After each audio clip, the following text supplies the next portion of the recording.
The Louis Toil restaurant smelled of fresh pine, roast lamb, and a wealth I could never replicate. Golden garlands hung from the high ceiling, and a 5-meter Christmas tree dominated the lobby, twinkling with thousands of white lights that seemed to mock the darkness growing inside me. I smoothed the skirt of my crimson-red long dress for the 10th time.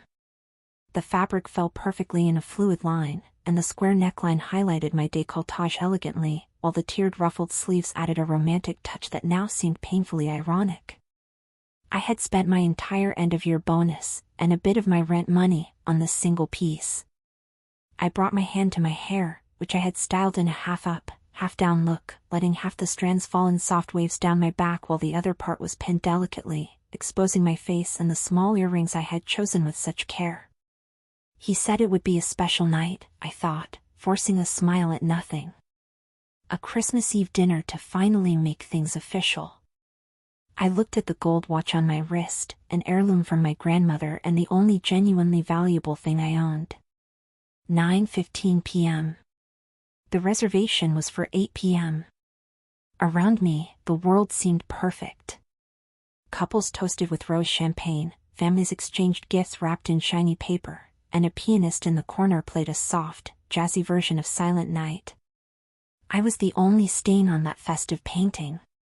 A woman sitting alone at a table for two, dressed like a fairy tale princess, with a closed leather menu in front of her and a glass of water whose ice had melted long ago. The waiter, a middle-aged man with a stiff posture, approached again. His patience was visibly running out, though his professional mask remained intact. "Would you like to order an appetizer while you wait, miss?" His voice was low, discreet, but I felt the weight of the gazes from neighboring tables. They knew. Everyone knew. "No, thank you," I replied, my voice coming out weaker than I intended. "He should be arriving any moment. Traffic on Christmas Eve is terrible." The waiter nodded, but his eyes said otherwise. He removed the bread basket, which was now cold and hard, and walked away. I grabbed my phone from under the table, hiding it as if it were a shameful secret. No calls. No messages. The last conversation with Lucas was still on the screen, sent at 5 p.m., "Can't wait to see you. Look stunning." I was stunning in my red dress. And I was invisible. I felt a draft of cold air when the glass double doors opened. I looked up quickly, my heart giving a hopeful leap, but it wasn't Lucas. It was a tall man, wearing a black wool overcoat over a dark suit. He shook the snow from his shoulders with a casual, elegant movement. He didn't look like he was waiting for anyone, in fact, he looked like someone who would prefer to be anywhere else but there. His eyes, gray and cold like the winter outside, swept the room with disinterest until they stopped briefly at my table. There was a pause. A fraction of a second where he seemed to analyze the scene, the empty chair in front of me, the vibrant red of my dress contrasting with the white tablecloth, my rigid posture of anxiety. He frowned slightly, as if seeing an error in a mathematical equation, and then looked away, walking toward the bar at the back of the room.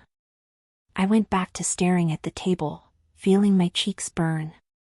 I didn't want pity, much less from handsome and distant strangers. The pianist began to play Have Yourself a Merry Little Christmas.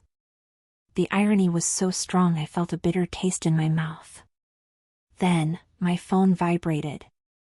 The sound against the polished wooden table sounded like a gunshot in the silence between songs. I grabbed the device. It was Lucas. I opened the message, my fingers trembling slightly. There was no sorry. There was no long explanation. Just 2 sentences that destroyed my night and my dignity. Something came up with my family.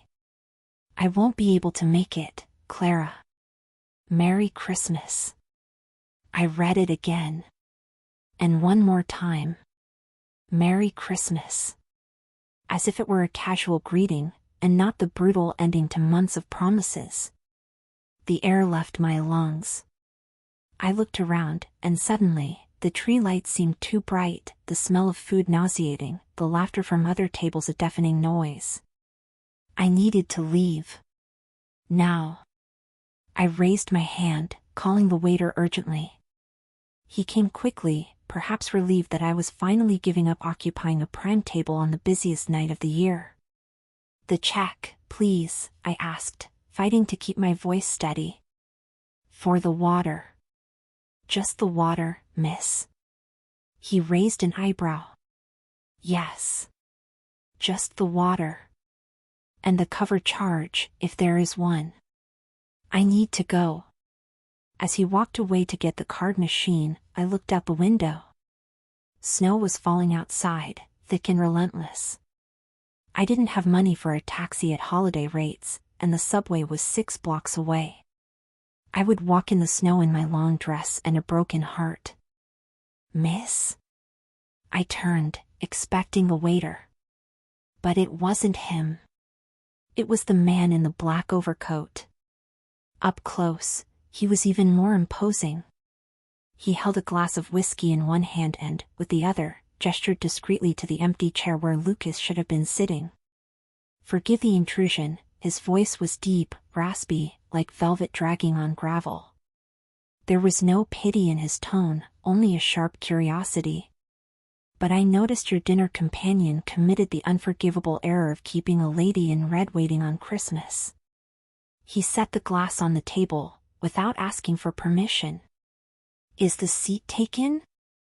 I blinked, stunned by his audacity. The man didn't even wait for my answer.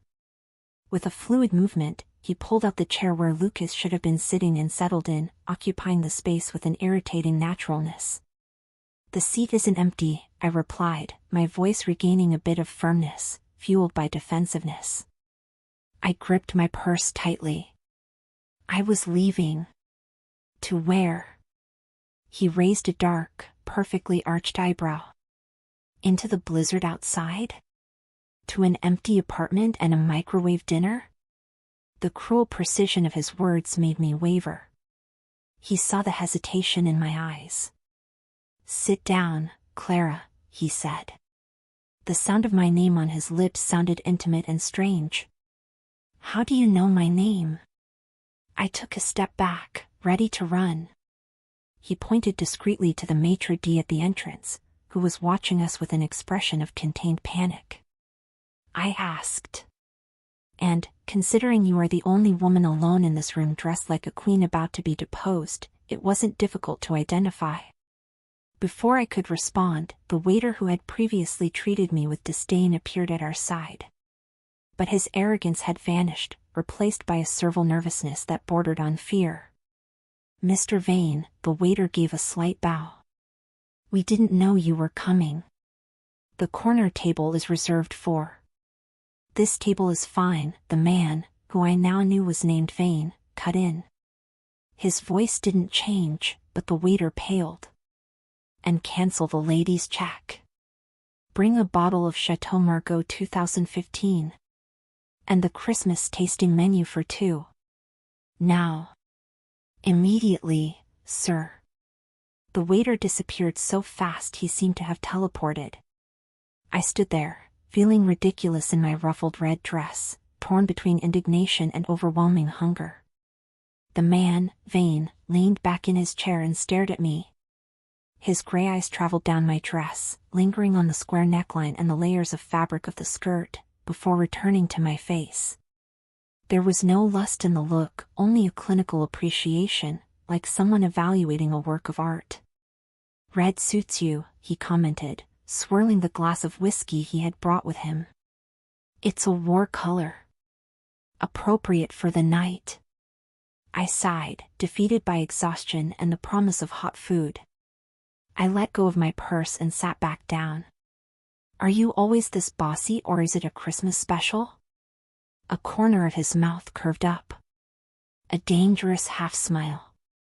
"I consider it efficiency. And please, don't look at me as if I were a predator. I am saving your night, and, selfishly, mine." "Yours?" I crossed my arms, the sleeves of the dress brushing the tablecloth. "You look like someone who is never kept waiting." I wasn't kept waiting. His expression hardened for a millisecond, a shadow passing behind the gray of his eyes. I chose not to go. Family parties can be exhausting. Sometimes, the company of a heartbroken stranger is preferable to the hypocrisy of relatives who smile while sharpening knives. The waiter returned with the wine. He poured Vane a taste first, but the man just gestured to my glass. Pour for her. She needs it more than I do. The ruby liquid filled my glass. I took a generous sip. It was divine. It warmed my chest instantly, dissolving the knot Lucas had left there. So, I began, the alcohol giving me sudden courage. You know my name, you know I was abandoned, and you know how to pick expensive wines. Who are you, Mr. Vane? And why do you care if I dine alone or not? He watched me for a long moment, the silence stretching between us like a rubber band about to snap. I'm Julian, he said, ignoring the question about who he was professionally. And I care because waste offends me, Clara. Wasting a Christmas night, wasting a table in this restaurant. He leaned forward, his voice dropping an octave, vibrating against my skin. And, primarily, wasting a woman who took the trouble to look so stunning for a man who didn't have the decency to show up. I felt my cheeks burn again, but this time it wasn't from humiliation. A toast, he raised his whiskey glass, lightly touching my wine glass. The sound of crystal clinking was clear and pure. To unforeseen events. And to the foolish men who give us the chance to correct their mistakes. I drank, keeping my eyes on his. For a moment, the crowded restaurant, the snow outside, and Lucas's cruel text message disappeared. There was only the smell of pine, the taste of expensive wine, and the intense gaze of a dangerous stranger who seemed to see everything I was trying to hide. What happens now? I asked, lowering the glass. Julian smiled, and this time the smile reached his eyes, though they didn't lose their coldness. Now, Clara, we dine. And tomorrow, you decide if this was the best or the worst night of your life. The dinner was a choreography of flavors I could barely process. Delicate dishes arrived and left, seared scallops, herb-crusted lamb, a dessert that looked like a sculpture of gold and chocolate. But the real main course was the man in front of me. Julian Vane ate with the same elegant precision with which he spoke. He didn't fill the silence with small talk about the weather or pleasantries. He asked direct, disconcerting questions. What do you do when you aren't being abandoned in expensive restaurants, Clara? He asked, cutting a piece of meat. I'm a junior architect, I replied, taking another sip of wine to calm my nerves. The alcohol was starting to make my edges softer, the danger seeming less frightening and more exciting. I design spaces that most people will never be able to afford. And you? What does the man who gets a table at Louis Toil by snapping his fingers do? He paused with the fork halfway to his mouth. His gray eyes glinted with amusement. Let's say I manage risks. When things get complicated for certain corporations or families, I am the person they call to simplify. That sounds vague. And a little criminal. The line between high finance and crime is just a matter of who signs the paperwork, he replied naturally, drinking his whiskey. But tonight, my only job is ensuring you don't leave here crying. I wasn't going to cry, I lied. I was going to break down as soon as I reached the sidewalk.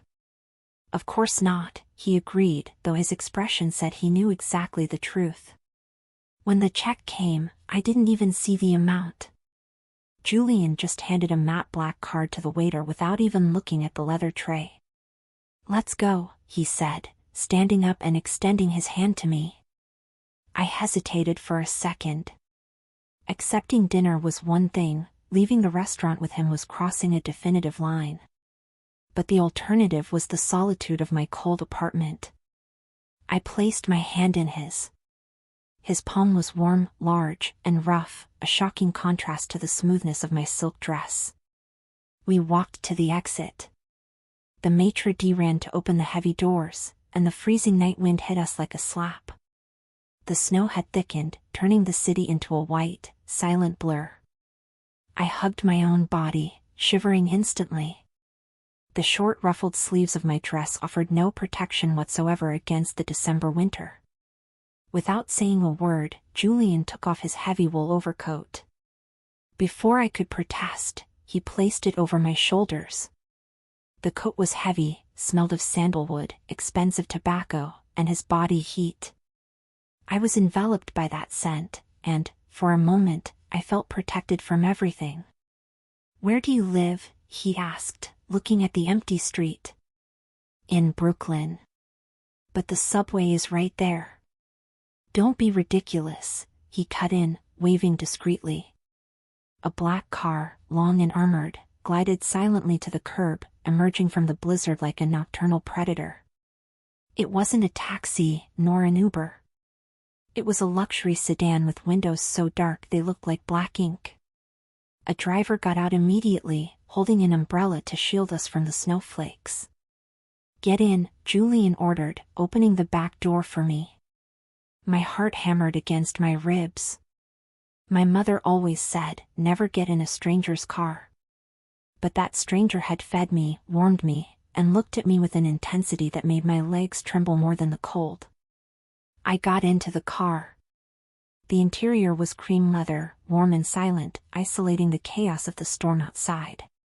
Julian got in right after, filling the space with his imposing presence. "To Brooklyn, Arthur," he said to the driver, but then stopped, looking at me. "Unless you prefer not to end the night yet." I looked at him. The light from the street lamps passed quickly through the tinted windows, illuminating his strong profile in flashes. Going home meant facing reality. Lucas was gone, I was in debt and alone on Christmas. Staying with Julian meant... I didn't know what it meant. And that was the most tempting part. "I don't want to go home," I confessed, my voice almost a whisper. "I don't want to see my Christmas tree alone." Julian nodded slowly, as if he already expected this. He touched a button on the partition panel that separated us from the driver. "Change of plans, Arthur," he said, his voice raspy and low. "We're going to the penthouse." The car made a smooth U-turn in the snow.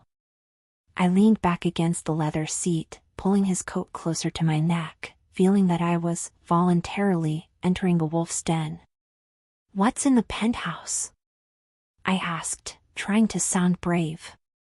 Julian turned his face to me, and in the dim light of the car, his eyes looked like liquid mercury. "A better view. And whiskey that doesn't cost $200 a shot, though it's worth much more." He reached out and, with the tips of his fingers, lightly touched a loose lock of my hair that fell over his black coat. The touch was electric.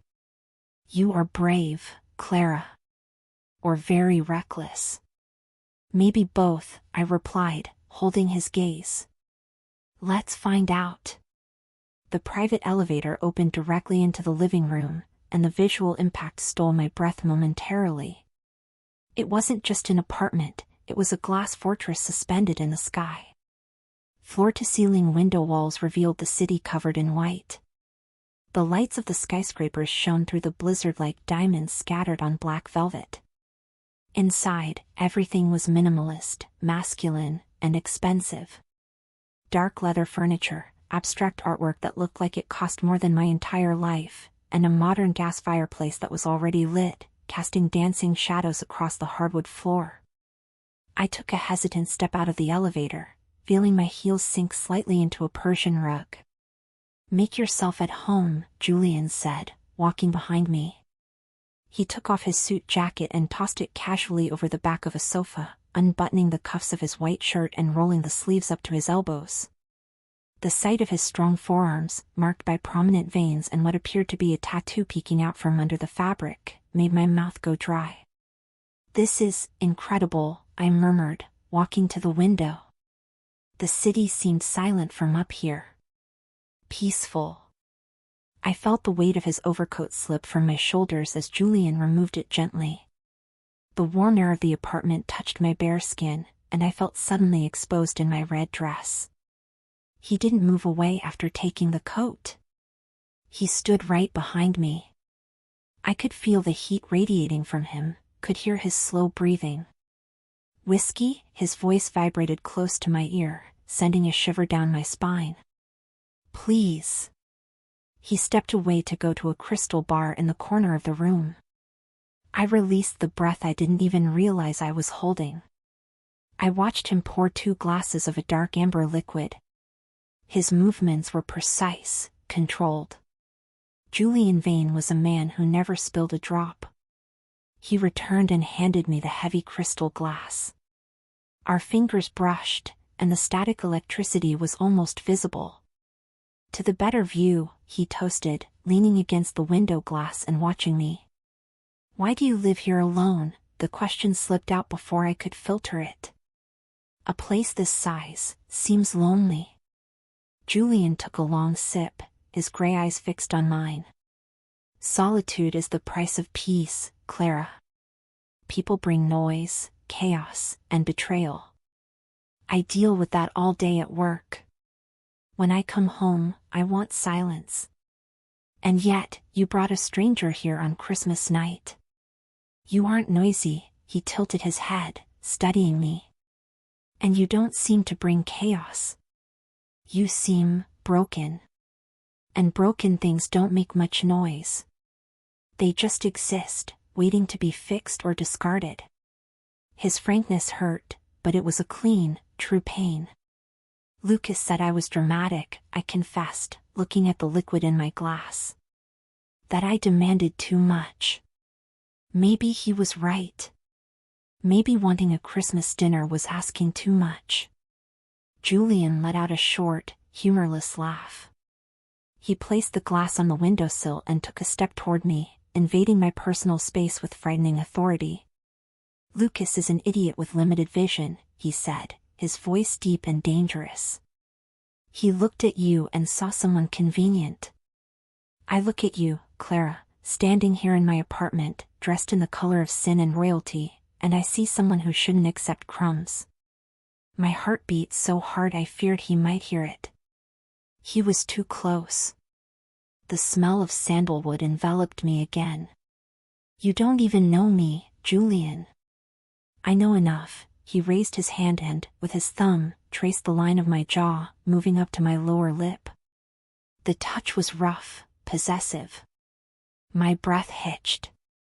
"I know you got into the car of a man who exudes danger because the idea of being desired by him was more attractive than the safety of being ignored by your ex." I couldn't deny it. My eyes were locked on his. The tension between us was a taut rope, about to snap. "And you?" I whispered, unable to retreat. "What do you want from me?" Julian lowered his face slowly, until his lips were inches from mine. I could smell the whiskey on his breath. "I want to prove he was wrong," he murmured against my mouth. "I want you to forget his name. I want, when you think of this Christmas 10 years from now, the only thing you remember to be the view from this window and my hands on you." I closed my eyes, anticipation coursing through my veins like liquid fire. I should push him away. I should call an Uber. But instead, I leaned my body toward his, surrendering to the gravity of that dark man. "Then make me forget," I challenged, in a trembling whisper. The air between us crackled, charged with a promise that hovered millimeters from fulfillment. Julian's lips brushed mine, a ghost touch so light it could have been imagination, were it not for the scorching heat of his breath mixed with mine. My hands instinctively went up to his chest, feeling the strong, steady beat of his heart through his white linen shirt. I was about to close the distance. About to commit the most delicious mistake of my life. Then, a shrill sound cut through the velvety silence of the penthouse. It wasn't a standard cell phone ringtone. It was a low, insistent, vibrating buzz coming from the jacket he had thrown on the sofa. Julian froze. A low, almost animal growl vibrated in his throat. He didn't pull away immediately. Instead, he closed his eyes for a second, his forehead resting against mine, as if gathering the strength not to break something. Ignore it, he whispered, his voice raspy with desire. They'll stop. The device went silent for a second, only to return vibrating with more urgency. This time, the sound seemed like a fire alarm in my whiskey-fogged head. The magic shattered. Reality invaded the room, cold and unwelcome. Julian muttered a stifled curse and pulled away. The loss of his body heat was physical, as if someone had ripped a blanket off me in the middle of a blizzard. He walked to the sofa with heavy steps and yanked a black phone, not the modern smartphone he had used in the restaurant, but a rugged, utilitarian device, from the jacket pocket. He looked at the screen and all the seductive softness disappeared from his face. The man who was about to kiss me vanished, in his place stood the risk manager, cold, calculating, and lethal. Vane, he answered, turning his back to me and walking toward the fireplace. I stood in the middle of the room, hugging my own body, feeling suddenly foolish and exposed in my red dress. The adrenaline of the moment began to subside, leaving behind a nervous tremor. Now? Julian's voice was pure ice. I said I didn't want to be disturbed unless the building was on fire or someone was dead. There was a pause while he listened to the answer. His shoulders, under the white shirt, became tense like steel cords. I understand, he said, in a tone that made the hairs on the back of my neck stand up. Don't touch anything. And don't let anyone leave. I'm coming. I'm coming. The words fell heavy on the Persian rug. He hung up the phone and put it in his pants pocket, running a hand through his dark hair in frustration. When he turned to me, his gray eyes were distant, an impenetrable wall erected once again. Clara, he began, and the use of my name sounded more like an apology than anything else. I need to leave. Now. Work? I asked, trying to maintain dignity, though inside I wanted to scream with frustration. Something like that. He offered no details. He walked to me, stopping at a safe distance, as if he didn't trust himself to get closer. I'm sorry. Tonight wasn't supposed to end like this. It's fine, I lied, forcing a weak smile. It was getting late anyway. I'll take an Uber.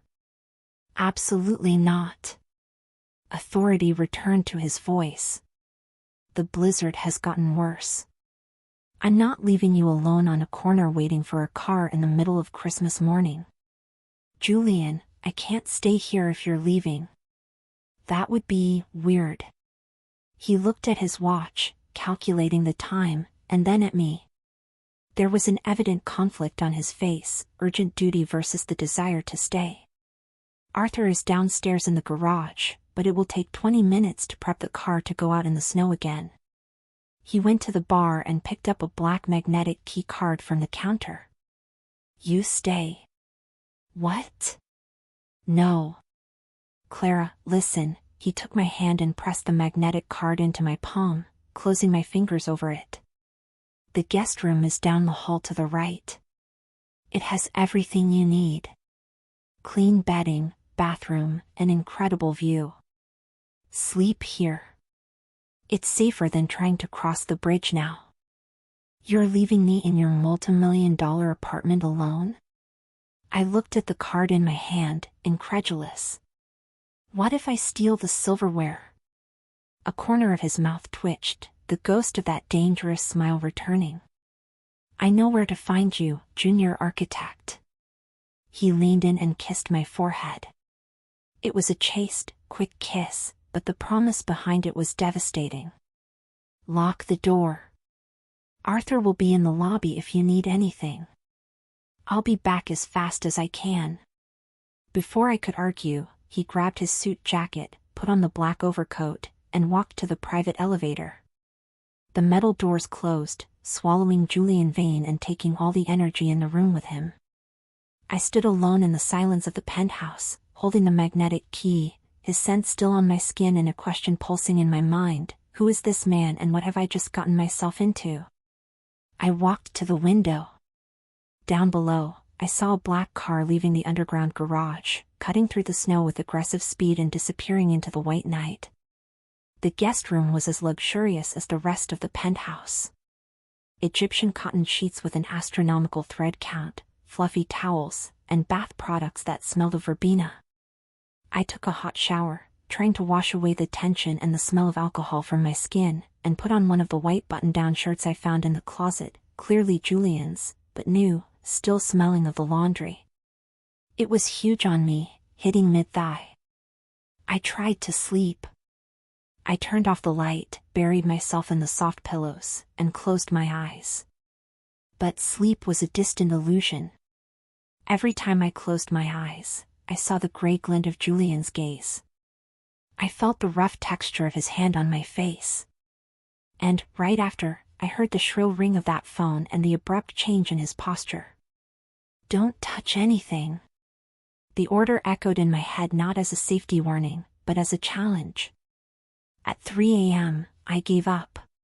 The penthouse was immersed in a sepulchral silence, only the howl of the wind against the glass breaking the stillness.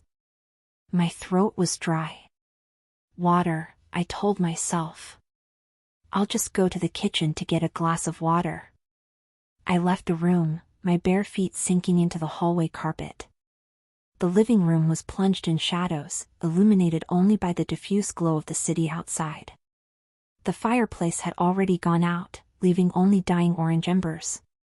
I went to the kitchen, drank a glass of ice water, but didn't go back to the room. My eyes were drawn to the other side of the hallway, where a dark wooden double door stood ajar. Julian had left in a hurry. So quickly that perhaps he had forgotten to lock his sanctuary. The rational part of my brain screamed, "Go back to bed. He gave you shelter, don't betray his trust." But curiosity was a physical force, pulling me toward that sliver of darkness. I needed to know who the man who rescued me was. I needed to know if I was Cinderella or the next victim on the police news. I pushed the door slowly. The hinges were well-oiled and made no sound.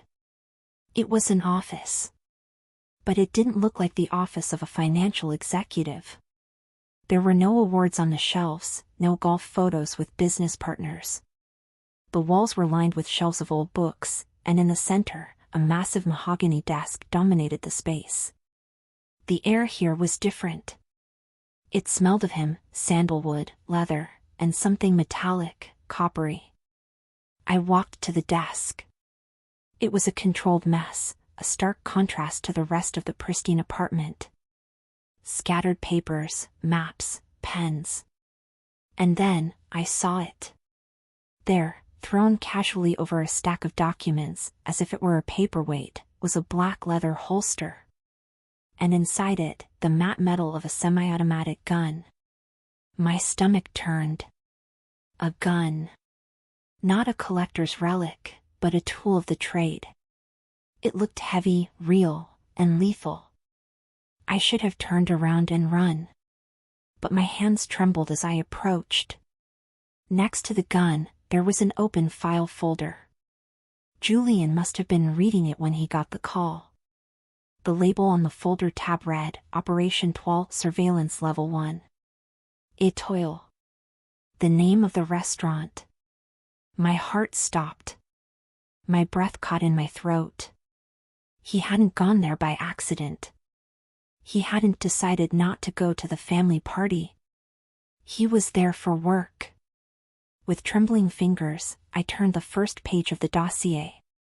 I expected to see photos of politicians, mobsters, international criminals. What I saw made me cover my mouth with my hand to stifle a scream. They were photos. Grainy photos, taken from afar, with long-range lenses. The first photo was of a man leaving a commercial building. The second, of the same man getting into a car. The third, of him laughing in a cafe. The man was Lucas. And below his photo, in stamped red letters, a single word, Target. But it didn't stop there. There was one more photo, attached with a paperclip to the corner of the page. A photo of me, taken 2 days ago, while I was buying the red dress in the shop window. I was smiling, oblivious to the fact that I was being watched. I felt the floor disappear beneath my feet. Julian Vane wasn't a savior. He wasn't a kind stranger. He was hunting us.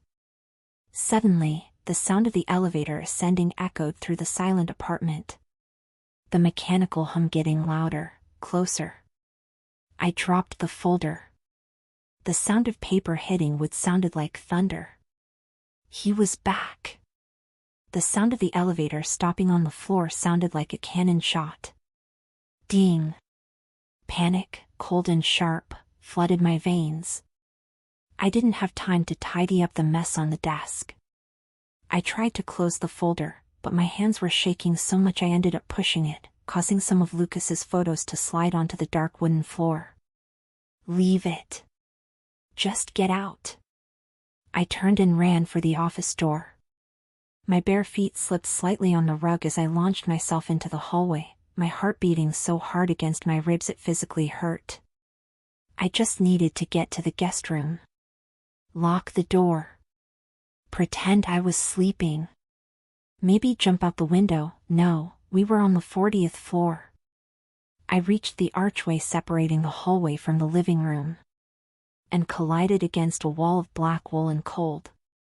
The impact knocked the wind out of me. Strong hands, gloved in leather, grabbed my arms instantly to stop me from falling. His scent invaded me, no longer just sandalwood and whiskey, but now mixed with the crisp smell of ozone, melted snow, and something coppery. Blood. Clara? His voice was a growl of surprise. I lifted my head, terror locking my throat.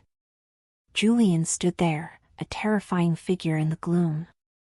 His dark hair was damp from melted snow, falling over his forehead. There was a fresh cut, small but bleeding, just above his left eyebrow.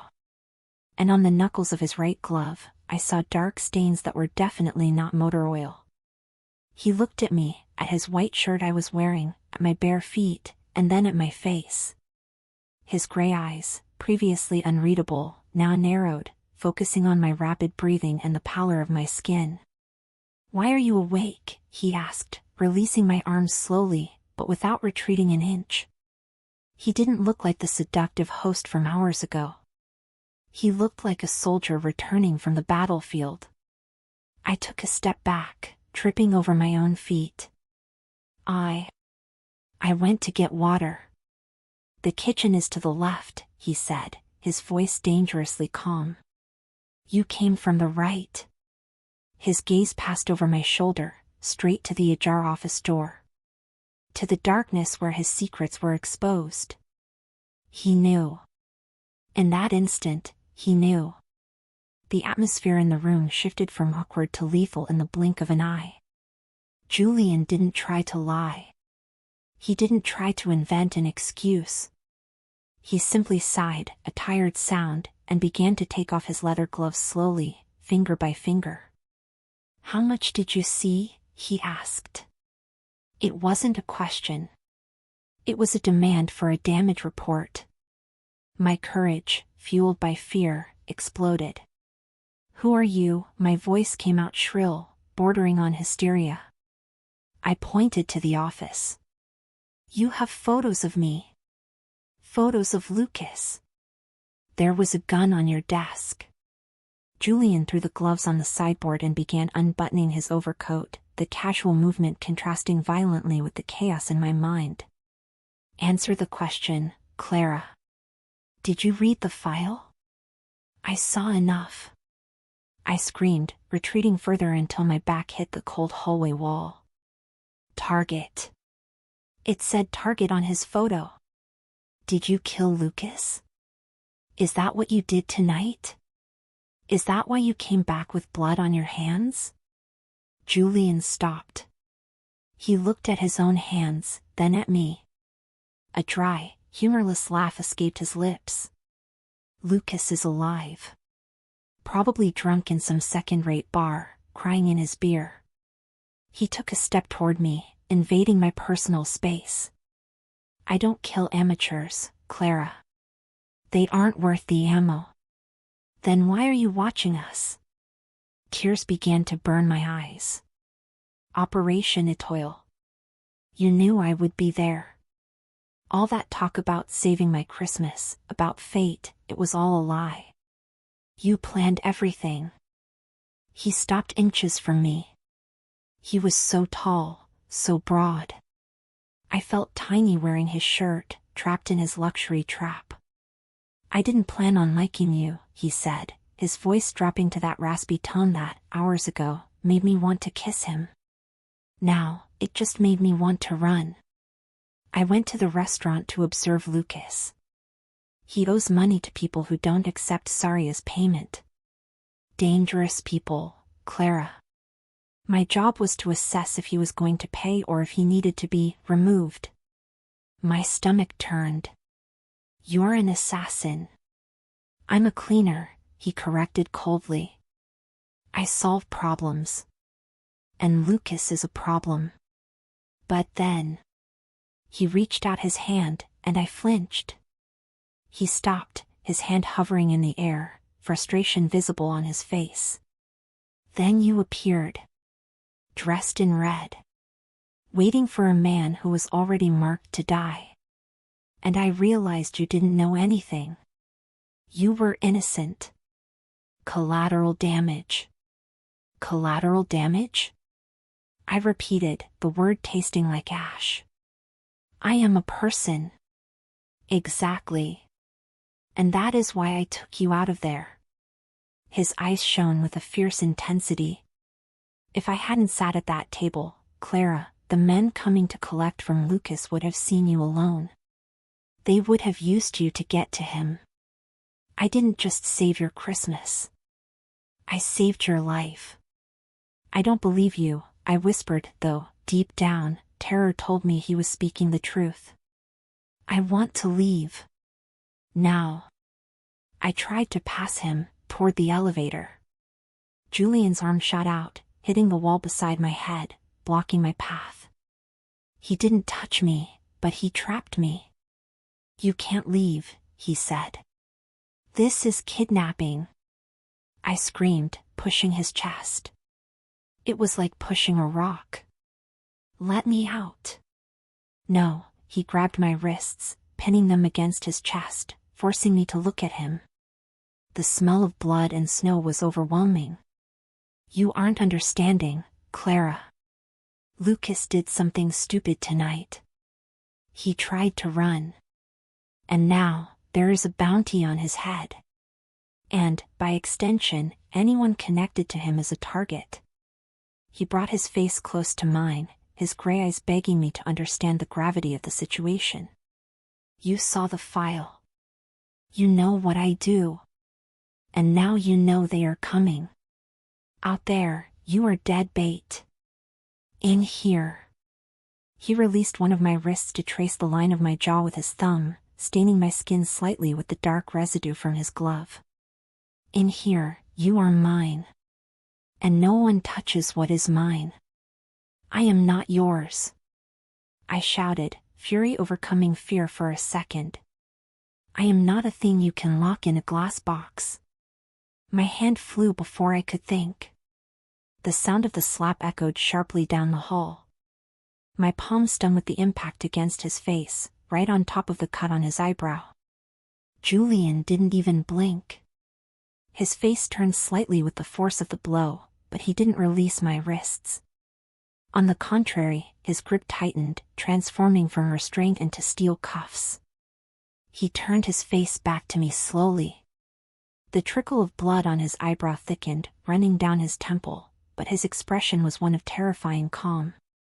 Are you finished? He asked, his voice low and raspy. No.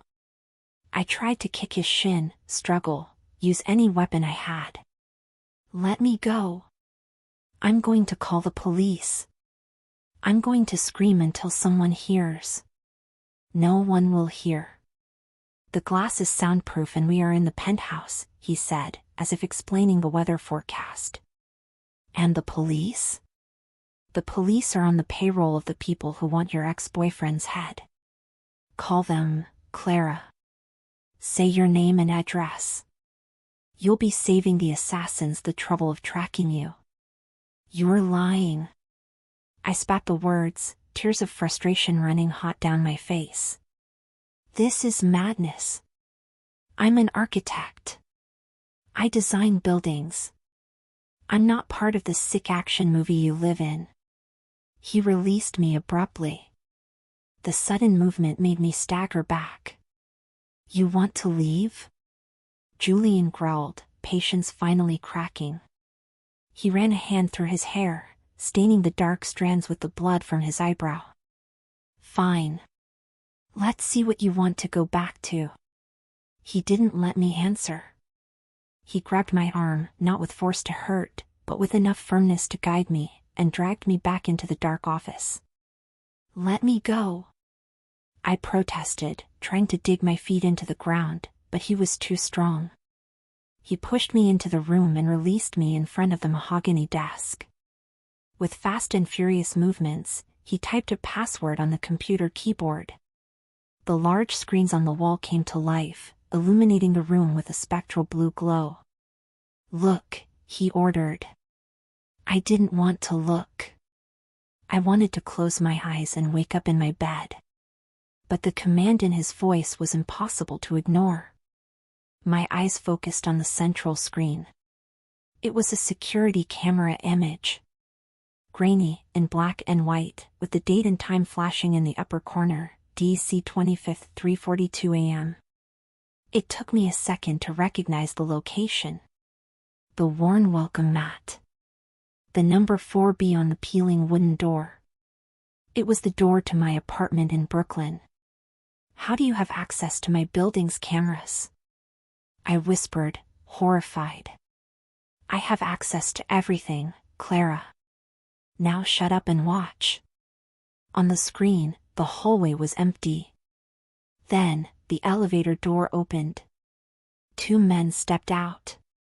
They weren't wearing ski masks or black ninja outfits. They were wearing heavy winter jackets and common beanies. They looked like neighbors returning from a party. But then the first man stopped in front of my door. He didn't ring the doorbell. He pulled a tool from his pocket, a short crowbar. No, the moan escaped my throat. On the screen, the man forced the lock. The wood gave way with frightening ease. They weren't being stealthy. They didn't care about the noise. The door to my apartment opened. The 2 men entered. One of them pulled something from his waistband before disappearing into the darkness of my living room. A gun. Julian pressed a key and the image switched to another camera, one he must have installed illegally, or hacked from the webcam of my laptop I had left open on the living room table. The image showed my living room. The men were inside. One of them kicked my Christmas tree, knocking it to the floor with a silent thud. They were ransacking everything. Ripping the sofa cushions. They aren't stealing, Julian's voice sounded right behind my ear, cold and analytical. They are searching. They are checking the closets, under the bed, the bathroom. They are looking for you. I watched, paralyzed, as the men destroyed the sanctuary I called home. If I had taken that Uber, if I had insisted on going back home, I would be there now. Alone. In pajamas. Against 2 armed men. My legs gave way. The floor seemed to rise to meet me. I didn't hit the rug. Julian's arms caught me before I fell, holding me against his chest. Look at me, he turned my face away from the screens, forcing me to face his gray eyes. They didn't find you. They will assume you are with Lucas or hiding. That gives us time.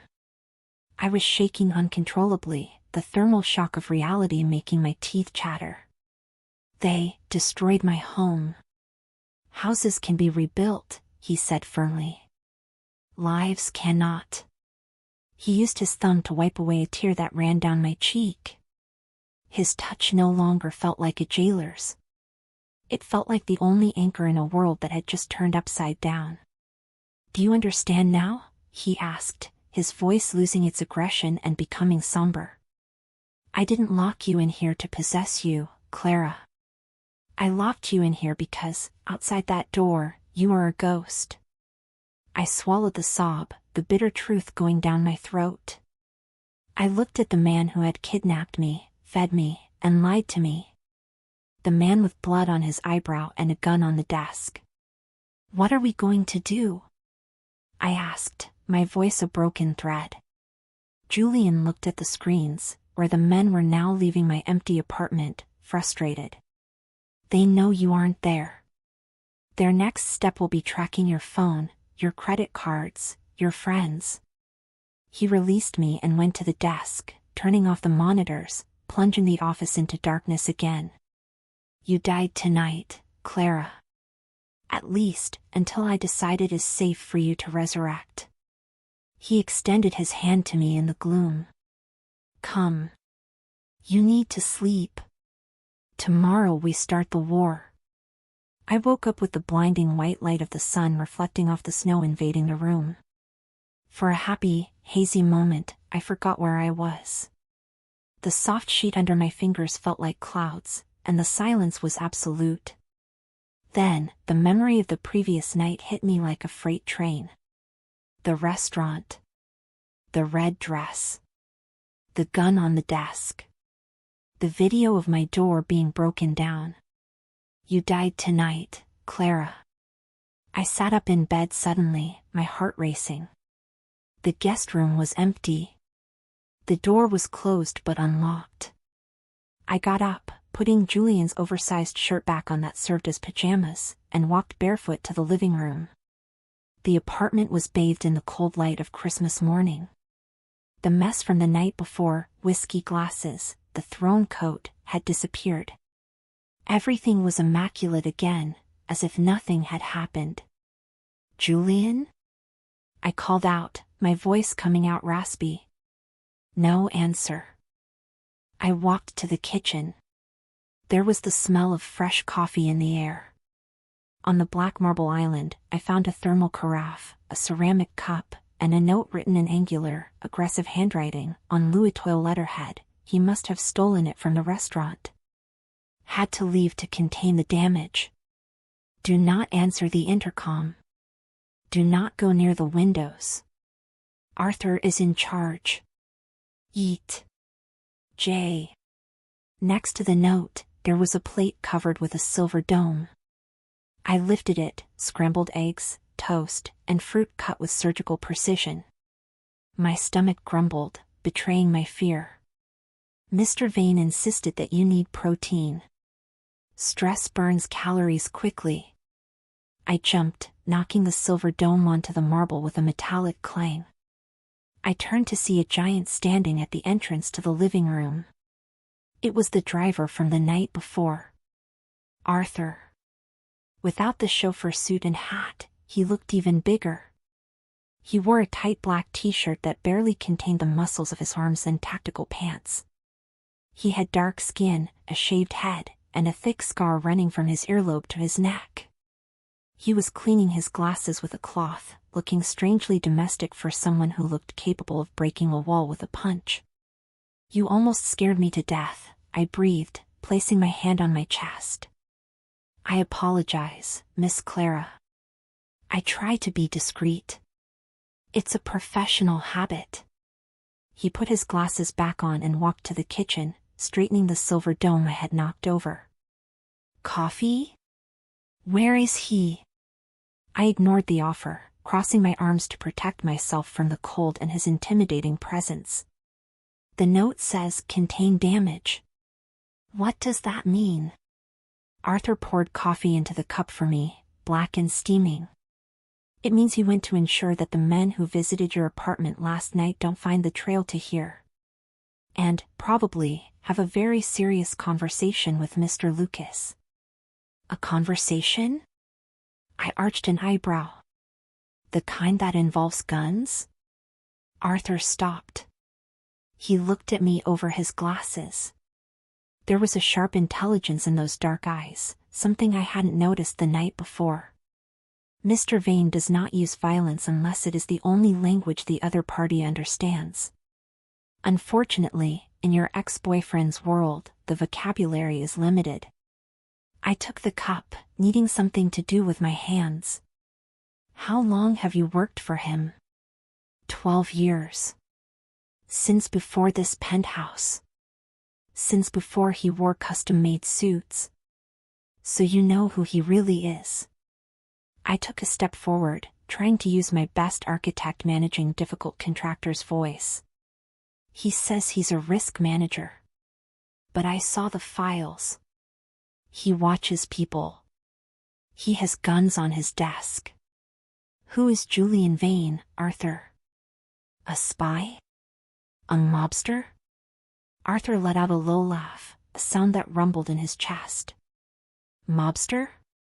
No. Mr. Vane despises organized crime. He finds it disorganized. Arthur rested his large hands on the counter. Let's say Julian is the man who cleans up the mess the law can't reach. Sometimes he works for the government, sometimes for corporations, sometimes for himself. And I'm the mess of the day? You are the exception, Arthur corrected, his tone becoming serious. In 12 years, I've never seen him bring a target home. I've never seen him intervene personally. Usually, he just observes and reports. The information sent a chill down my spine. Why me? Why yesterday? Arthur shrugged, returning to his impenetrable bodyguard stance. Maybe he was tired of just observing. Or maybe... He hesitated, looking at my red dress thrown on the living room sofa, where I had left it the night before. Maybe he saw someone fighting alone, the same way he has fought his whole life. The intercom rang. A sharp, short sound. Arthur changed instantly. The relaxed posture vanished. He pulled a tablet from the counter and tapped the screen, accessing the security cameras. Is it him? I asked, hopeful. Arthur frowned, eyes fixed on the screen. No. It's a delivery. From Lou Etoile. Did he order food? Mr. Vane didn't order anything, Arthur murmured, his hand instinctively going to his waist, where I noticed the bulge of a gun under his t-shirt. And no one knows we are here, except us. He looked at me. Miss Clara, go to the guest room. Now. And lock the door. The sound of the intercom stopped, but the silence that followed was worse. Arthur didn't move. He looked like a granite statue, his gun pointed firmly at the private elevator doors. Go to the room, he repeated, without looking at me. Now. I took 2 steps back, but my feet seemed glued to the carpet. I couldn't look away from the elevator panel. The floor numbers were going up. Ground floor. 10, 20. Someone was coming up. And they didn't have authorization, because the security panel on the wall was flashing red. Arthur, I whispered. They're coming up. I know. He unlocked the safety on the gun. The metallic click sounded deafening in the silent room. Hide behind the sofa. If the door opens and it's not Mr. Vane, cover your head and don't scream. I dove behind the large leather sofa, my heart beating against the wooden floor like a hammer. I peeked over the back. 38, 39. 40. Ding. The brushed steel doors slid open. Arthur didn't shoot. But he didn't lower the gun immediately either. Julian stepped out of the elevator. But he wasn't the composed, cold man who had left hours ago. He looked like a storm personified. His black overcoat was open, revealing his crumpled, sweat-stained shirt. His hair was chaotic. And in his eyes, there was a fury so pure and white it was blinding. In his left hand, he held a crumpled cardboard box with the Lou Etoile logo. Julian? Arthur lowered the gun slowly, releasing a breath. Julian didn't answer. He marched into the room, walked past Arthur as if the giant were invisible, and hurled the box with full force against the opposite wall. The impact was violent. The box burst open, and the contents fell to the floor with a dry, sad thud. It wasn't food. It wasn't clothes. It was my wooden jewelry box. The one that sat on the nightstand in my Brooklyn apartment. The one that contained my grandmother's watch and the few things of sentimental value I had. I stood up from behind the sofa, legs trembling. What? How? Julian turned to Arthur, his finger pointed at the security guard's chest. How did they get the address, Arthur? The system is secure, sir. No one followed the car last night. I checked 3 times. Well, they followed someone. Julian roared, his voice echoing off the glass walls. I intercepted a courier in the lobby. A stupid kid who got $500 to deliver this to Mr. Vane's penthouse. They don't just know where I live. They know she is here. And they sent this to prove they can enter our homes whenever they want. He looked at me. The anger on his face wavered for a second, replaced by something that looked like guilt, before hardening again. Are you okay? He asked, brusquely. This is my box, I murmured, walking to the objects scattered on the floor. I knelt and picked up Grandma's gold watch. The glass was cracked. They took this from my bedroom. It's a message, Julian said, running a hand over his face. They are saying, we touched her things. We can touch her. Who are they, Julian? I asked, holding the broken watch against my chest. Enough half-truths. If they know where we are, I have the right to know who wants to kill me. Julian exchanged a heavy look with Arthur. The guard nodded discreetly and went to the windows, closing the electronic blinds, plunging the apartment into gloom. The Volkov brothers, Julian said, the name coming out of his mouth like poison. Russian loan sharks who launder money through luxury real estate. Lucas worked for them as a consultant, signing off on building plans that should never have been approved. My mouth fell open. Lucas? But he's an idiot who doesn't even know how to change a tire. He's a greedy idiot.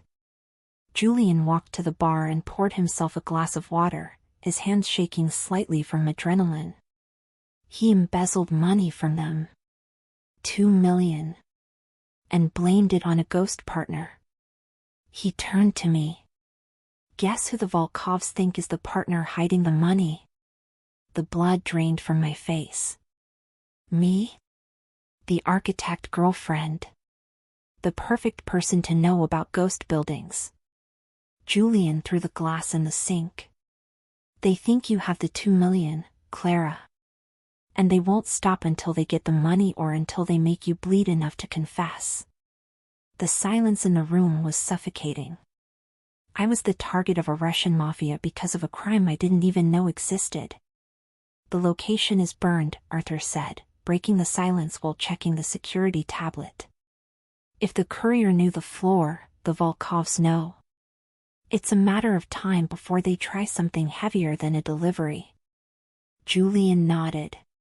He walked to me and extended his hand to help me up. This time, his touch was gentle, contrasting with the violence of minutes ago. We can't stay here.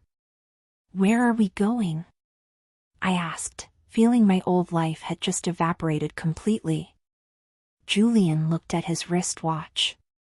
To the only place where they can't track us. But we need to leave now. Arthur, prep the car. Emergency route B. And her clothes? Arthur asked. Julian looked at my oversized shirt and my bare feet. She goes like this. We don't have time for fashion. He squeezed my hand. Run, Clara. The descent was a dizzying blur. We didn't use the main elevator. Arthur guided us through a camouflaged service door in the kitchen wall that led to a cold concrete staircase. Did we go down 40 floors? No, we stopped at sublevel 3, a garage level that smelled of mold and old oil, very different from the marble lobby upstairs. Arthur stopped in front of an old, black Jeep Wrangler covered in dust, parked far from the luxury cars of the other residents. Tank is full, Arthur said, tossing a set of keys to Julian. There are supplies in the trunk. Firewood, canned goods, medical kit. And the hunting rifle is under the back seat. And you? I asked, my teeth chattering from the cold. I was still wearing Julian's shirt, but Arthur had thrown a heavy thermal jacket over my shoulders during the descent. Arthur adjusted his own jacket, checking the weapon at his waist. I'm going to take the armored sedan and drive south, toward JFK Airport. I'm going to make noise. I'm going to use Mr. Vane's credit cards at gas stations and leave a digital trail so bright the Volkovs will think you are fleeing to Mexico. You're going to be the bait, I stated, the weight of guilt tightening my chest. Arthur, they're going to kill you. The giant smiled, a calm and frightening smile. They can try, Miss Clara. But I am very hard to kill. Julian squeezed Arthur's shoulder. There were no sentimental words, just a short nod loaded with mutual respect between soldiers. See you in a week. If no contact, activate Protocol 0. Understood. Good luck, Julian. Arthur got into the elevator and vanished. Julian pushed me into the Jeep. Get in. Head down until we get out of the city. He started the engine. The vehicle roared, a rough, mechanical sound. Julian peeled out, tires screeching on concrete, and we sped up the spiral ramp. The exit was chaotic. New York City was white and silent under the blizzard. Julian drove with controlled aggression, cutting through back streets, avoiding main avenues and traffic cameras. For 2 hours, no one spoke. The only sound was the windshield wiper fighting the heavy snow and the hum of the heater that took an eternity to get the ice out of my bones. The landscape changed. The skyscrapers were left behind, replaced by industrial warehouses, then suburbs, and finally, the total darkness of rural roads surrounded by pine trees bent under the weight of the snow. We were climbing. The road became winding and treacherous. The Jeep skidded occasionally on black ice, but Julian corrected the steering with quick, precise movements, his knuckles white on the steering wheel. Where are we? I finally asked, looking at the impenetrable darkness outside. The dashboard clock read 2 p.m., but the sky looked like twilight. Catskills, Julian replied, without taking his eyes off the road. I have a property here. It's not in my name. It's not in any digital record. It was bought with cash 10 years ago from an old hunter. Not even Google Maps knows the access road exists. And there are no staff? No one. It's just a cabin. No internet. No cell signal. The power grid is unstable, so we rely on a generator and the fireplace. He turned the wheel sharply to the left, entering a dirt track that was barely visible under the snow. The Jeep jolted violently. We are isolated, Clara.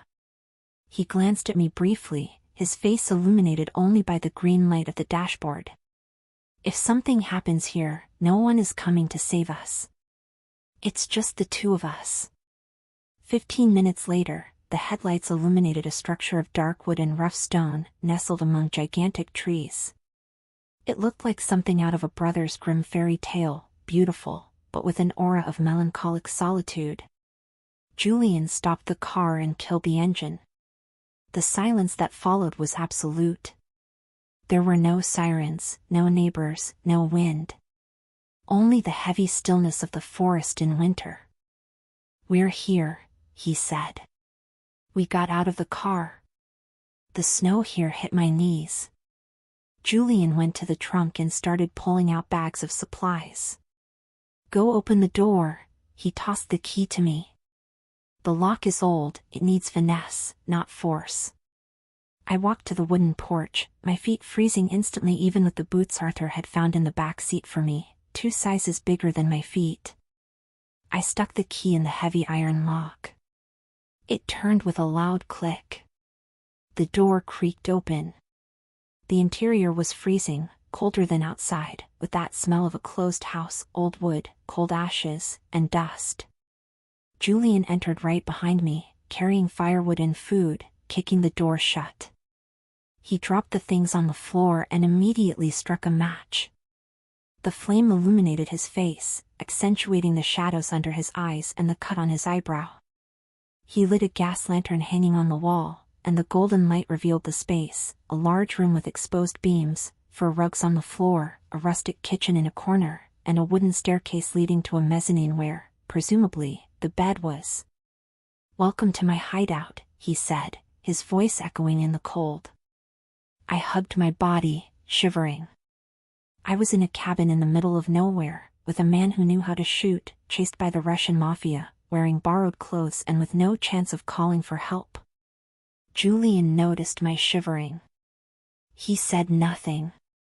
He walked to the giant stone fireplace, stacked the wood with practical efficiency, and lit the fire. Within minutes, the flames began to lick the dry wood, crackling and throwing heat into the room.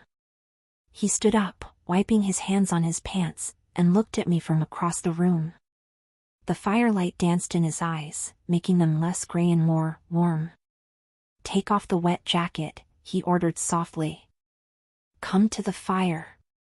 I hesitated for a second, then obeyed. I walked to the fireplace, extending my hands to the flames. Julian was beside me, close enough for me to feel his body heat radiating. "What now?" I whispered, looking at the fire. "What do we do while we wait to find out if Arthur is alive or dead?" Julian turned to me. In that isolation, his intensity seemed magnified 10 times over. "Now, Clara, we survive." The storm outside transformed into a howling monster, shaking the old windows of the cabin with gusts of wind that felt like claws trying to get in. But inside, the fire in the stone fireplace had won the battle against the cold. The orange glow of the flames was the only light, casting long, dancing shadows on the rough wooden walls. Julian took off his wet overcoat and suit jacket, remaining only in his white shirt, now unbuttoned at the collar and with sleeves rolled up to his elbows. He moved around the cabin with efficient familiarity, checking the window latches, testing the gas lantern, opening the rustic kitchen cabinets. I stayed near the fire, still trying to stop shivering. It wasn't just cold, it was the adrenaline crash leaving my body. "There's pasta, canned tomato sauce, and a bottle of red wine that has probably turned to vinegar," Julian announced, inspecting the pantry. He turned to me, holding a package of spaghetti as if it were a tactical weapon. "Can you cook on a wood stove, Clara?" "I barely know how to cook on an electric stove," I admitted, rubbing my arms. "My specialty is reserving tables and ordering delivery." A genuine smile, small but real, touched his lips. "Then today you are my assistant. Come. Standing around thinking about death won't help. Occupying your hands helps the mind." I went to the kitchen. Julian handed me a knife and some onions he found in a basket. "Cut. Small." We started working in silence. There was something surreally domestic about it. The hitman, or cleaner, as he preferred, and the architect, side by side in a kitchen in the middle of nowhere, preparing the saddest and strangest Christmas dinner in the world. While the water boiled in the heavy iron pot on the stove plate, I watched Julian. Without the expensive suit, without the posture of arrogance from the restaurant, he seemed human. Younger, perhaps. But also more tired. The dark circles were visible in the lantern light. "Do you come here often?" I asked, wiping away a tear caused by the onion. "Not as much as I would like." He poured the wine into the pan with the sauce, The acidic, rich smell filled the air.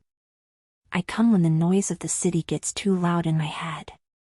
When I need to remember who I am without the money and connections. And who are you without that? He stopped stirring the sauce. His gaze got lost in the stove flames. Just a man who knows how to survive. He turned to me. I grew up in a place not very different from this. Cold.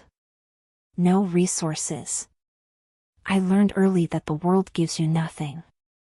You take, or you starve. Arthur said you hate organized crime.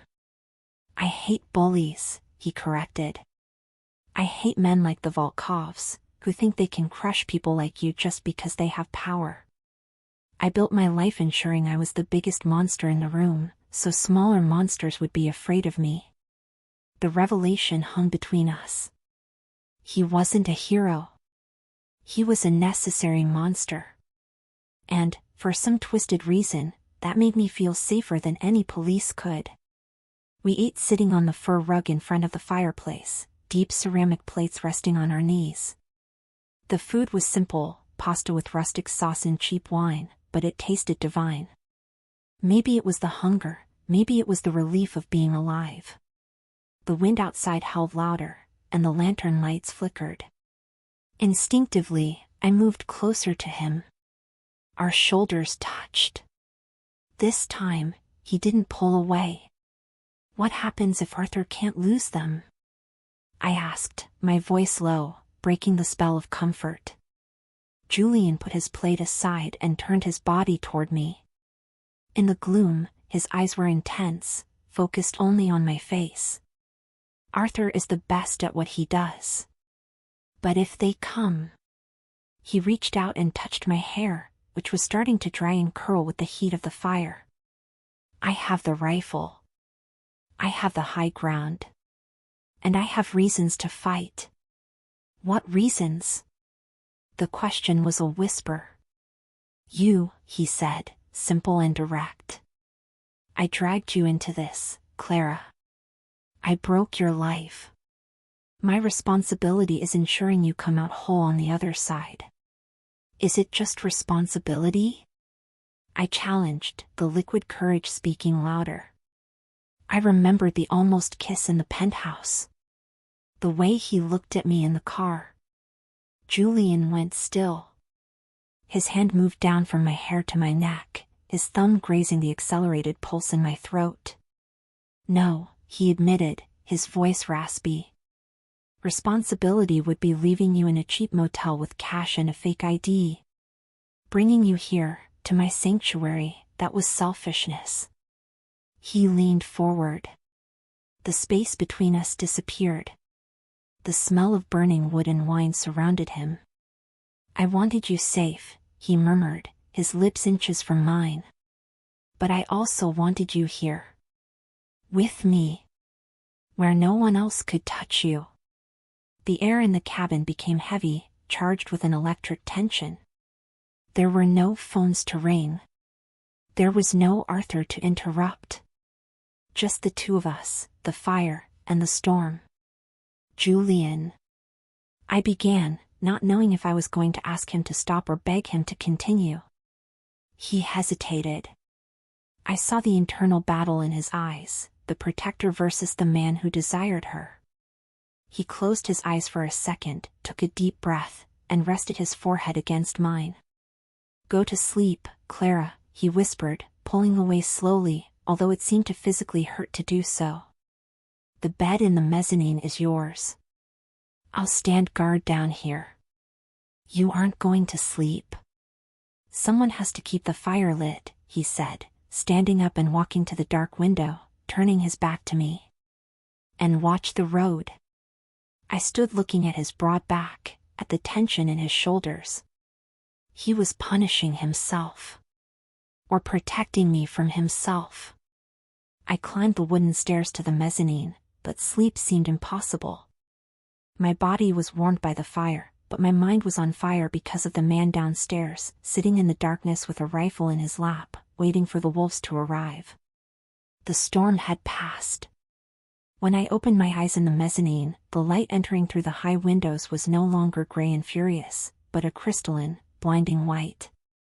The world outside was buried under a meter of pristine snow, shining under the morning sun like a frozen desert. I descended the wooden stairs, wrapped in the heavy blanket. The fireplace was lit, crackling happily, but Julian wasn't resting. He was near the door, cleaning the hunting rifle with a flannel cloth. His expression was closed, concentrated. There was no sign of the man who almost kissed me the night before. The soldier was back. "Get dressed," he said without lifting his head. "Put on the boots, the thermal jacket, and gloves.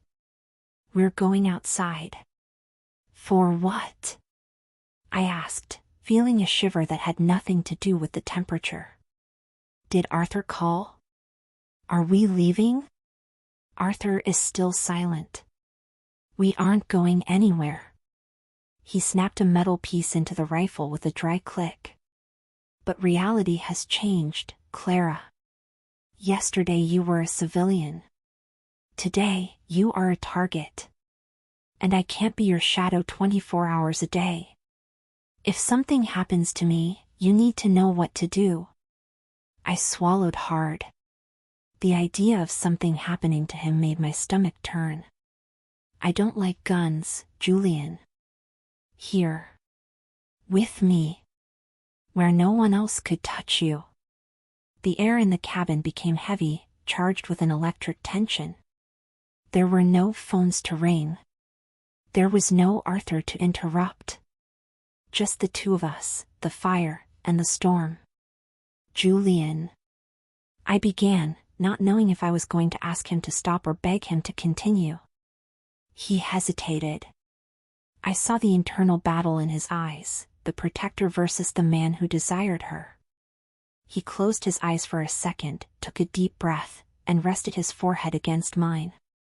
"Go to sleep, Clara," he whispered, pulling away slowly, although it seemed to physically hurt to do so. "The bed in the mezzanine is yours. I'll stand guard down here. You aren't going to sleep.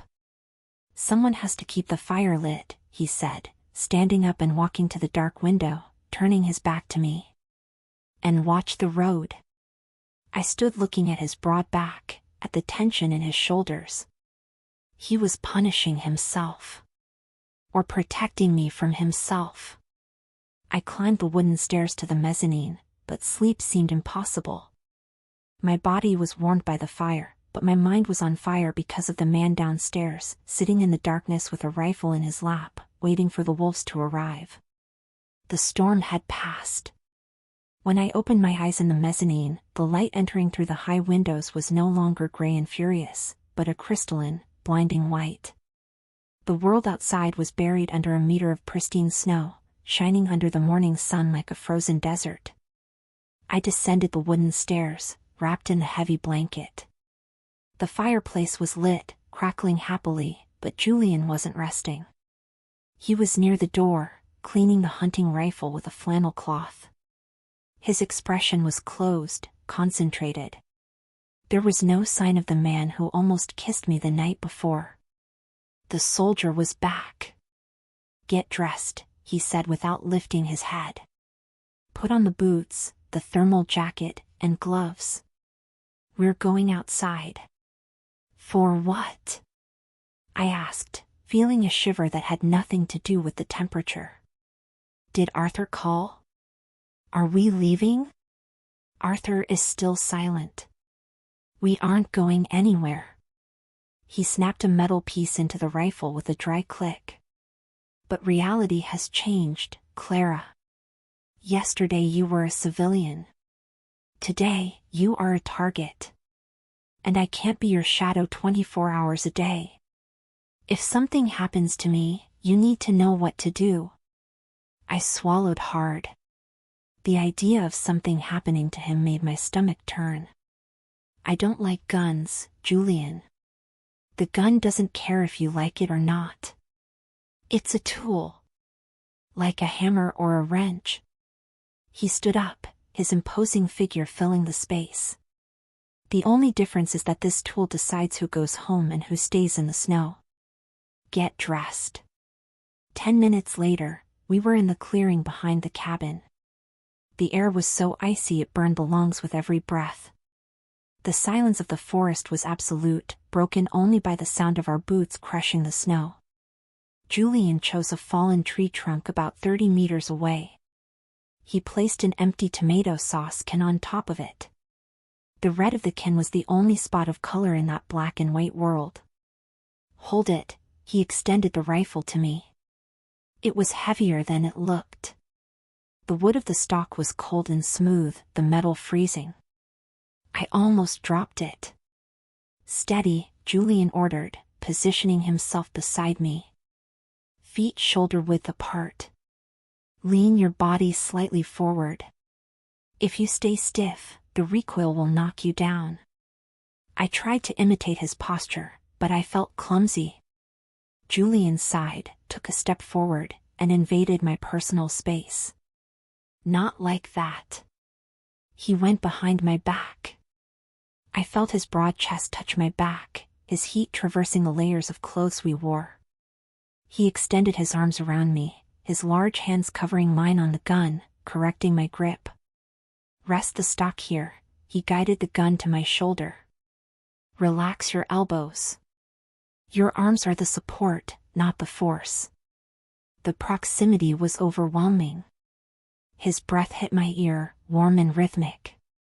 I could feel the rigidity of his muscles against me. It was a survival class, but it felt like something much more intimate. Look through the sight, he whispered. Focus on the can. Everything else should become blurry. The world doesn't exist, Clara. Just you and the target. I closed one eye, trying to align the small metal piece with the red can far away. My hands were shaking. I'm shaking, I admitted, frustrated. It's the adrenaline. Control it. His hand left the gun and rested on my waist, steadying my posture. The touch was electric, even through the thick coat. Breathe deep. Hold the air for a second. And when you release, squeeze the trigger slowly. Don't pull. Squeeze. I inhaled the icy mountain air. The smell of pine and Julian filled my senses. I held my breath. The shaking in my hands subsided. The red can came into focus. I released the air. I squeezed. Bang. The sound was deafening, echoing through the valley like thunder. The impact on my shoulder was strong, throwing me back against Julian's chest, who supported me firmly. Up ahead, the can flew far, spinning in the air before falling into the snow, perforated. Did I hit it? I asked, stunned, my ears ringing. Center of target, Julian said. There was a note of approval in his voice. You have instinct, Clara. He took the rifle from my hands and locked the safety. But he didn't move away. He continued behind me, his arms now lowered, but still forming a protective cage around me. I turned within the limited space between him and the gun. We stood face to face, the cloud of our breaths mixing in the cold air. I don't want to have to use this, I confessed, looking into his gray eyes, which now looked stormy. I don't want to hurt anyone. Julian raised his gloved hand and touched my face, the cold leather against my warm skin. I know. That is the difference between us. I do whatever it takes without hesitating. You still have light inside you. His expression became somber. My job is to ensure that light doesn't go out, even if I have to burn the whole world for it. And who protects you, Julian? I asked softly. Who ensures your light doesn't go out? He smiled, a sad and broken smile. I think it's too late for me, Clara. I am already part of the darkness. I don't believe that, I whispered, lifting my hand to touch his face. A man without light wouldn't have brought me here. Wouldn't have stopped at that table. Julian closed his eyes at my touch, as if absorbing warmth he hadn't felt in years. For a moment, in the middle of the snow and silence, he seemed about to break the last barrier. But then, a sound cut through the air. It wasn't a gunshot. It wasn't an engine. It was the muffled, electronic sound of a satellite phone ringing inside his jacket. Julian opened his eyes immediately. The moment shattered. He pulled the rugged device from his inside pocket. "It's Arthur," he said, answering immediately. "Vane." I watched his face as he listened. The color drained from his skin. His jaw locked so hard I saw the muscle jump. "Understood," he said, his voice devoid of any emotion. "How much time do we have?" He looked at me. And I knew. The training was over. Reality had caught up to us. Right. Signing off. He put the phone away and looked at the forest around us, no longer as a refuge, but as a trap. "Let's go inside," he said, grabbing my arm. Now. The world outside invaded the sanctuary. Arthur's news changed everything. Julian closed the cabin door with a bang and turned the heavy key, also sliding the iron bolt. He didn't stop there. He went to the windows and closed the solid wooden shutters that were on the inside, plunging the room into gloom, lit only by the embers of the fireplace. "Arthur is alive," he said, moving quickly through the room, putting out the gas lantern. He managed to ditch the car and flee on foot before they surrounded him. But they triangulated his cell signal before he destroyed it. "What does that mean?" I asked, hugging the rifle to my chest as if it were a shield. "It means they know we are in this sector of the mountain." Julian dragged a heavy oak table to block the main door. The muscles of his back tensed under the white shirt. "They don't know the exact location of the cabin, but with the snow stopping, they will use drones or thermal trackers. We have less than an hour before they knock on the door." "Can we run?" I looked at the back door. "In deep snow, on foot? We'd be slow, visible targets." He shook his head, going to a trapdoor disguised in the floor near the kitchen and pulling it open. From there, he pulled out boxes of ammo and what appeared to be flares. "Our best chances here. I know this terrain. They don't. This cabin was built to withstand harsh winters and, if necessary, unwanted visitors." He stood up and came to me. The urgency on his face was terrifying, but there was a focused calm in his eyes that kept me from going into total panic. "Clara, I need you to listen to me carefully." He held my shoulders. "I'm going to put out the fire. Smoke gives away our position. The house will cool down fast. Put on everything you can. And then? Then, we wait. If they come, it won't be to talk." The next 30 minutes were a blur of silent activity. Julian transformed. He was no longer the man cooking pasta or teaching me to shoot with patience. He was a war machine. He positioned ammo at strategic windows, checked exits, and created what he called choke points with the furniture. I did what I could. I put on 2 wool sweaters, filled bottles with water, in case the siege lasted, and stayed in the spot he designated, the most protected corner of the room, behind the large stone chimney, where bullets couldn't penetrate. When everything was ready, Julian threw water on the fireplace. The hiss was loud, and steam rose. The last source of light and heat died. Darkness took over the cabin. Only tiny cracks in the shutters let in thin blades of sunlight reflected off the snow, cutting through the dust-filled air. Julian came to sit beside me on the floor, his back leaning against the cold stone of the fireplace. He had his rifle in his lap and a pistol in the holster at his waist. "Are you cold?" he whispered in the darkness. "I'm scared," I replied, my voice trembling. I felt him fumble in the dark until he found my hand. He interlaced his fingers with mine, squeezing tightly. Fear keeps you alert. He pulled my hand and brought it to his lips, kissing my knuckles. As long as I breathe, they don't touch you. That is the only certainty you need to have. What if there are too many? I asked, the image of the men in my apartment returning to mind. Then they're going to need a lot of body bags. Time dragged. Every creak of the house's wood sounded like a step outside. The wind whistled in the cracks like ghosts. The cold began to seep through the walls, biting my extremities, but the warmth of Julian's hand was an anchor. Suddenly, Julian went rigid. The grip on my hand became painful. "Shoo," he hissed, releasing my hand and holding the rifle with both hands. What? I hadn't heard anything. The silence, he whispered. The birds stopped singing. I listened. He was right. The forest outside, which had its natural noises of branches and wind, had fallen into an unnatural silence.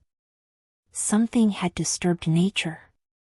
Then, we heard it. The unmistakable, rhythmic sound of snow being crushed. Footsteps.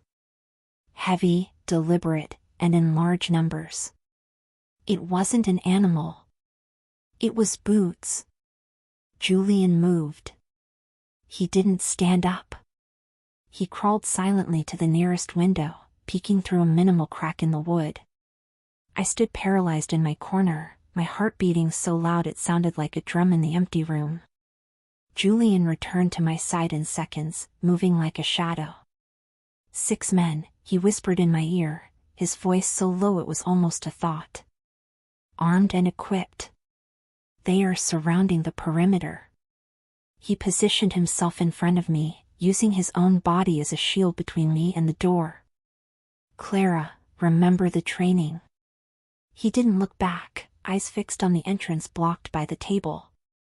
If they get in, the world disappears. There is only the target. The sound of footsteps stopped on the front porch. The wood creaked under someone's weight. There was a knock on the door. 3 dry, polite raps, which sounded obscene given the situation. Mr. Vane? A voice with a heavy accent shouted from outside. We know you are in there. And we know the girl is with you. We don't want to make a mess. Send her out with what she stole, and you can go back to your life of luxury in New York. I looked at Julian's back. He didn't answer. He just unlocked the rifle. The metallic click was the only answer in the silent cabin. Very well, the voice outside said, losing the fake courtesy. We're coming in. The sound of something metallic being prepped outside made my blood run cold. Cover your ears. Julian shouted, throwing himself to the side. The front door exploded. The forest was left behind, illuminated by the orange glow of the cabin burning like a funeral pyre for our old life. Julian drove the jeep through the deep snow, cutting trails that weren't even on the maps, until the trees opened up. Before us, nestled in a secret valley and protected by the mountain peaks, was the Winter Garden. It wasn't an ordinary hotel, it was a private resort of alpine chalets, currently closed for the season, except for a single glass and wood structure on the highest slope. It's a secure property, Julian said, his voice raspy, stopping the car. It belongs to an old associate who owes me his life. No one will look for us here tonight. We entered the chalet shivering, not just from the cold, but from the brutal discharge of adrenaline. The interior was a shocking contrast to the violence we had just lived through. Everything was soft, warm, and silent. White fur rugs, a gas fireplace that lit with the touch of a button, and an entire wall of glass that showed the snowstorm falling outside, powerless against our refuge. Julian locked the door and activated the security system. Only then did he seem to breathe. He turned to me, and the soldier mask fell. His gray eyes swept over my body, searching for injuries with palpable desperation. Are you okay? He asked, approaching. His hands, still stained with soot and gunpowder, trembled slightly when they touched my face. "I'm alive," I whispered, covering his hands with mine. "Thanks to you." "No," he denied, resting his forehead against mine. His scent, smoke, snow, and that intoxicating masculine perfume invaded my senses. "I almost lost you. When I saw that man pointing the gun at you, I felt my heart stop, Clara. For the first time in my life, I felt real fear." He began to unbutton my heavy coat, his fingers grazing my neck. The movement was functional, to rid me of wet clothes, but his touch lit a different fire under my skin. "I need to feel you," he confessed, his voice low and urgent. "I need to know you are here, whole." The jacket fell to the floor. Then the wool sweater. We stood there, in the gloom illuminated by the fire, stripped of layers of protection. Julian took off his own shirt, revealing his broad chest, tense muscles marked by old scars and the recent sweat of battle. Julian. His name came out like a prayer. He pulled me to him. The kiss wasn't gentle, it was a collision. It was the hunger of two survivors who needed to prove that death hadn't won. His lips were hot and demanding, his tongue invading my mouth with a possessiveness that made me moan. My hands went up his bare back, feeling every muscle contract under my nails, lightly scratching the warm skin. He lifted me effortlessly, my legs wrapping around his waist instinctively. He carried me to the master bedroom, where a huge bed with gray silk sheets awaited us. He laid me on the soft mattress but didn't move away. He hovered over me, propped on his elbows, staring at me as if I were the most precious and fragile thing in the world. "I love you," he said. The words came out raw, painful. "I fought against this from the moment I saw you in that red dress. I tried to push you away, tried to protect you from me. But it's useless.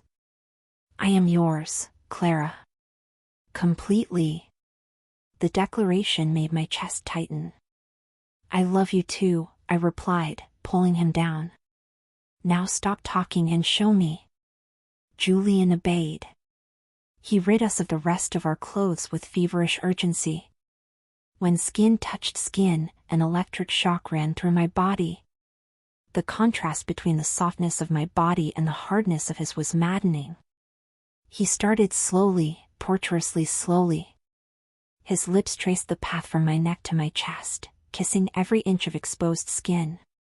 He worshipped my body, his large, calloused hands sliding over my curves with a reverence that made me arch my back.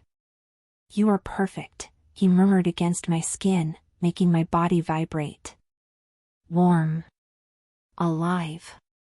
Mine. When he entered me, the world outside ceased to exist. There was no mafia, no snow, no danger. There was only Julian. The sound of our ragged breathing filled the room. The rhythm was slow and deep at first, a recognition of souls, but soon became frantic, driven by the need to erase the horror of the night with the purest pleasure. I felt his every move, the comforting weight of his body on mine, the delicious friction, the heat radiating from him and enveloping me. I got lost in his gray eyes, which were now dark with desire, focused entirely on me. "Look at me, Clara," he asked, his voice raspy, interlacing our fingers and pinning my hands above my head. "I want to see you feel this." The sensation was overwhelming. A wave of intense pleasure grew in my belly, spreading like liquid fire through my veins. I screamed his name when the climax hit me, my body contracting around him, pulling him into the abyss with me. Julian followed right after, with a guttural groan, burying his face in my neck as he shuddered in my arms. We lay there for a long time, tangled in the sheets and each other's limbs, the sweat cooling on our skin as our breathing returned to normal. The silence of the room was no longer frightening, it was sacred. Julian rolled to the side, pulling me to his chest. He kissed the top of my head, his hand tracing lazy circles on my bare back. "I have a plan," he whispered after a while, his voice vibrating against my ear. There is a property in Tuscany. An ancient ruin surrounded by vineyards. I bought it years ago, thinking that one day, maybe, I could have peace. He pulled away slightly to look me in the eye. I have the sketch of the house. But it's a bad drawing, made by a man who only knows how to destroy. He took my hand and kissed it. I need an architect, Clara. I need someone to build a home where we can live. Where we can be just Julian and Clara. My eyes filled with tears. The image of a house in Italy, far from snow and blood, seemed like a dream. But feeling his heartbeat strong under my hand, I knew it was real. It's a big project, I joked, my voice choked up. It will require a lot of structural work. Julian smiled, that rare and devastating smile that lit up his face. We have the rest of our lives to build. Then I accept the job, I replied, smiling back.